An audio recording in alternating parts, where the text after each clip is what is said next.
and the epicness of this album. Fantastic. Masterful is the word that has to be used to describe this entire album, every single track. And yeah, let me ask you a question, man. Let me ask you a question. You are a Who fan, or you're not even a damn Who fan, and you are back in the day when this album first comes out. Specifically, this song, Won't Get Fooled Again. Here's my question. How many of you were turned on to The Who by first hearing this one song?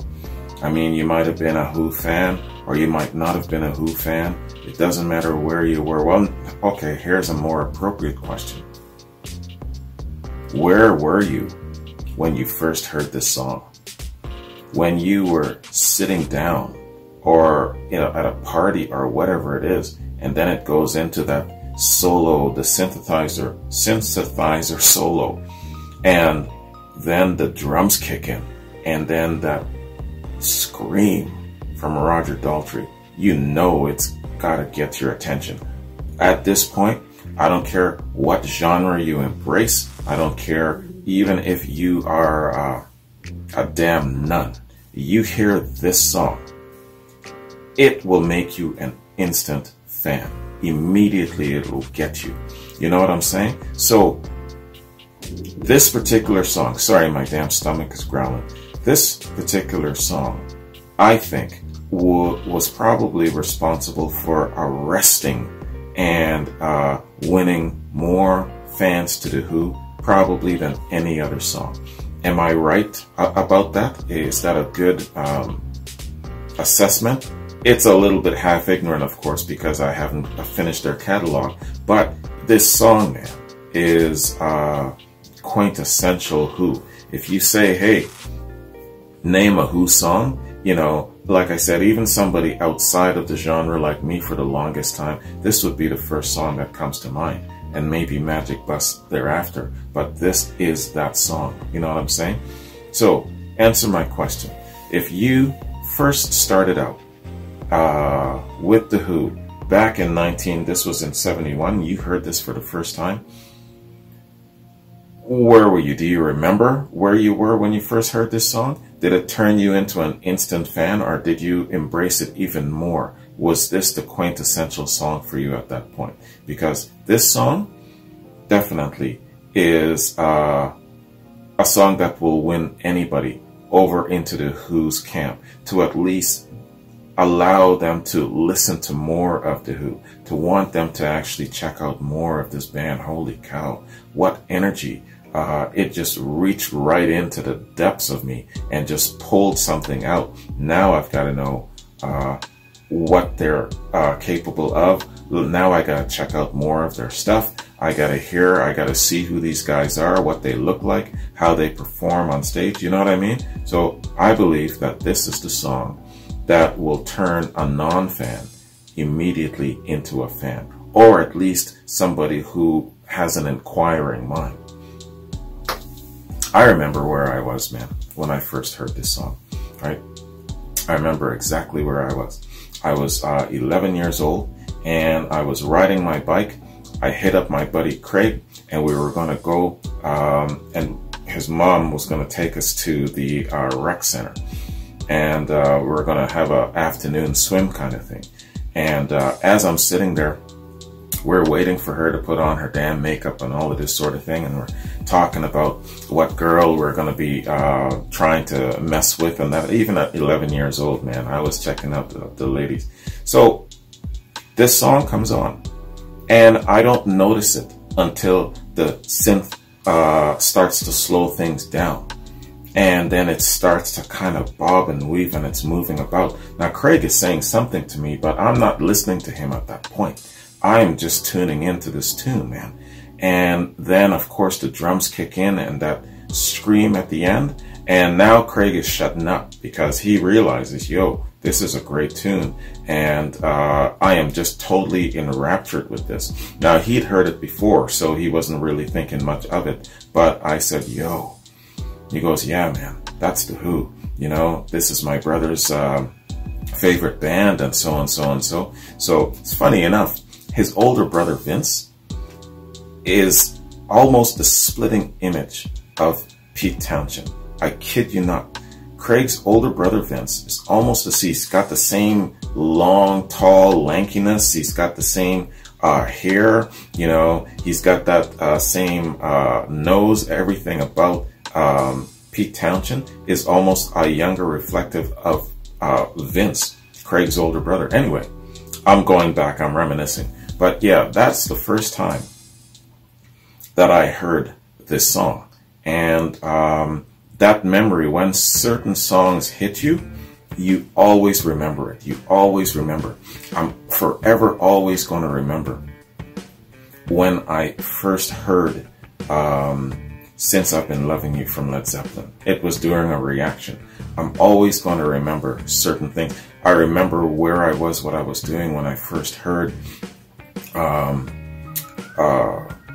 Redemption song from Bob Marley, you know. I remember where I was when I first heard Mercy, Mercy Me from Marvin Gaye. So there are songs and music that just gets you and you never forget it. I remember where I was, man, when I first heard Whole Lotta Love by Led Zeppelin. I was in the forces, I was in the Navy, and that song was just playing over the speakers, and my gosh, man, once they got into that guitar solo in the middle, everybody on the deck stopped what they were doing just to listen to it. So there are certain songs that just burns in your brain, and this song has always been burned in my brain. And going into side 2, I've always liked also Behind Blue Eyes. Now I understand what it's about. Also, too, I had a buddy in the Army when I was in the Army, and his favorite song was Going Mobile, Tom the Terrible.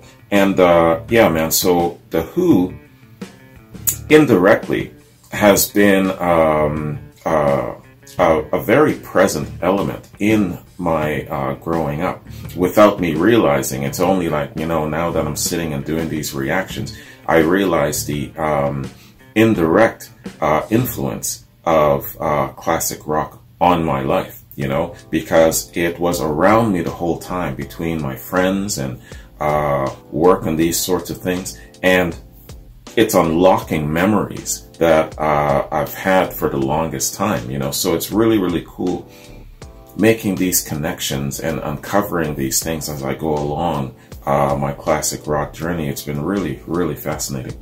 So I took up so much damn time talking that, you know what,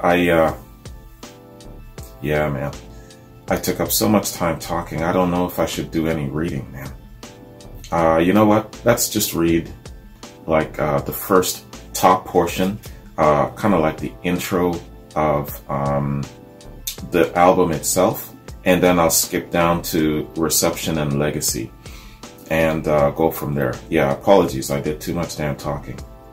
Alright, man, so who's next?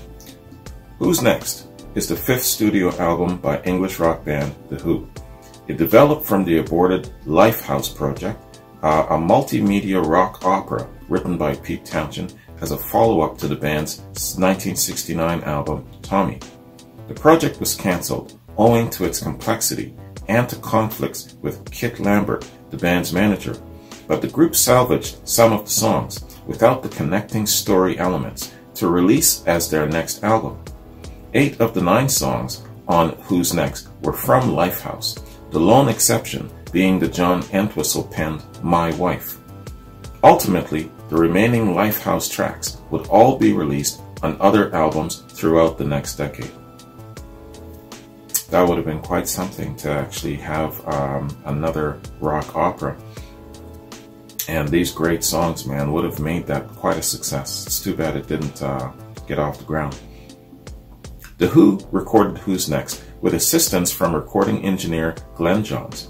After producing the song Won't Get Fooled Again in the Rolling Stones mobile studio, they relocated to Olympic Studios to record and mix most of the album's remaining songs.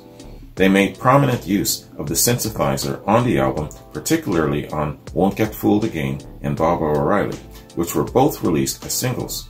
The cover photo was shot by Ethan Russell. It made reference to the monolith on the 1968 film 2001: A Space Odyssey, as it featured group members standing by a concrete piling protruding from a slag heap, apparently having urinated against it. Who's Next was an immediate success when it was released in August of '71. It has since been viewed by many critics as The Who's best record and one of the greatest albums of all time. It was reissued on CD several times, with additional songs originally intended for Lifehouse.